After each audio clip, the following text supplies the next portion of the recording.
म चिया पसल खोल्दैछु। आज 2 दिन भइसक्यो चिया पसलको लागि राम्रो ठाउँ खोज्न लागेको। म अहिले कन्फ्युज पनि छु काठमाडौँको कुन ठाउँमा चिया पसल खोल्ने। अनि मलाई डर पनि लागेको छ हतारमा चिया पसलको लागि गलत ठाउँ चुज गर्छु कि भनेर। तर मेरो सपना ठुलो छ। म केही समय लगाएर पनि सही ठाउँ खोज्ने छु। केही टाइम अझै लागे पनि मलाई रिस्क लाग्नु छैन। मलाई मेरो चिया पसललाई एउटा ब्रान्ड बनाउनु छ। अनि आज चाहिँ दोस्रो दिन खाना खाएर घरदेखि निस्किए चिया पसलको लागि ठाउँ खोज्न। आज पनि मैले धेरै ठाउँ र सटरहरू पनि हेरे तर मन छुने भेटिएन।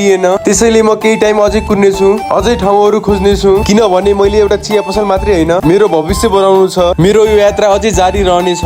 आज पनि ठाउँ खोज्न एक दिन बिताए। आज पनि ठाउँ फिक्स भएन अनि कुनै ठाउँ मन परे पनि बजेटले साथ दिइरहेको छैन। यो सबै कुरालाई यही छोडौं। आज पनि ठाउँ खोज्दै दिन बित्यो अनि साँझ परेपछि पशुपति गए। पशुपति पुगेर पनि मेरो ध्यान भनेको चिया पसलमै थियो। कुन ठाउँमा चिया पसल खोल्ने भनेर तपाईहरु कमेन्ट गर्नु होला। कुन ठाउँमा चिया पसल खोल्न बेस्ट होला। अनि मैले पशुपतिमा कोही मान्छेहरूलाई काठमाडौँको कुन ठाउँमा चिया पसल खोल्न बेस्ट होला भनेर सोधे। हेलो हजुर, तपाईँ चिया चाहिँ कतिको पिउनुहुन्छ?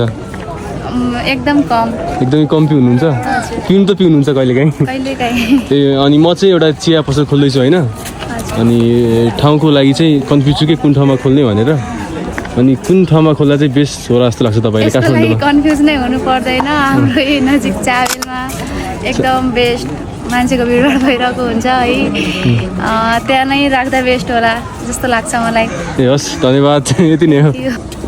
हेलो हजुर, तपाईँलाई चिया चाहिँ कतिको मनपर्छ?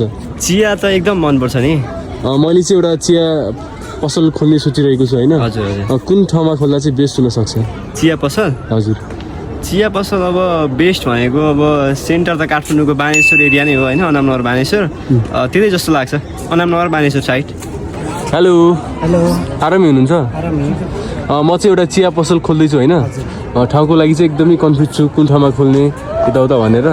अनि तपाईँले चाहिँ मलाई सजेस्ट गर्दाखेरि कुन ठाउँ चाहिँ बेस्ट हुनसक्छ यता त कुन ठाउँ चाहिँ भन्न सक्नुहुन्छ? चियाको लागि? चिया पसलको लागि चियाको लागि त यही पशुपति एरिया हेर्ने हो भने चाहिँ पशुपति होइन, अब अलि स्ट्यान्डर्डमा स्कुलहरू। भए त बानेश्वर एरिया ठिक होला।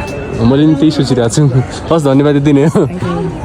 मैले त्यहाँ धेरै मान्छेलाई सोधेको थिएँ कुन ठाउँमा चिया पसल खोल्दा बेस्ट होला भनेर। धेरै जस्तोले बानेश्वर नै भने। अनि मैले पनि चिया पसल खोल्ने बानेश्वरमै फिक्स गरेँ। मैले पनि बानेश्वरमै चिया पसल खोल्ने सोचिरहेको थिएँ पहिलादेखि नै। भोलिदेखि चाहिँ म बानेश्वरमै ठाउँहरू खोज्नेछु। अब भोलि के हुन्छ होला त त्यो मलाई पनि थाहा छैन। ठाउँ फिक्स हुन्छ हुँदैन भनेर। अनि आजको लागि यति नै।